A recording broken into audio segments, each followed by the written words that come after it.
व्यास पौर्णिमा, आषाढ शुद्ध पौर्णिमा म्हणजे व्यास पौर्णिमा, ज्या दिवशी महर्षी व्यासांचा जन्म झालेला आहे.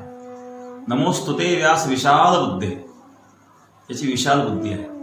संपूर्ण विश्वामध्ये जेवढं काही ज्ञान आहे, येणे कारणे म्हणिपे पाही व्यासोच्चिष्ट जगत्रय.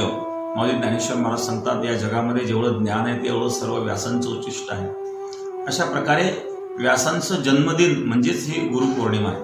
या दिवशी गुरुवंदना, गुरूंचा आशीर्वाद घ्यावा, गुरूंचं दर्शन आणि गुरूंना गुरुदक्षिणा द्यायची असते.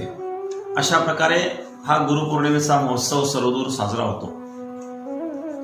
गुकारस्तंधकारो रुकार्त निरोधका, हा अज्ञानरूपी अंधकारावर ज्ञानाचा प्रकाश टाकतात, त्यांना गुरु म्हणतात. गुरु हा जीवनामध्ये, गुरु हा साधकांशी साह्य, गुरु हा भक्ता लागी माय, गुरु हा कामधेनू गाय भक्ता घरी दोहत असे.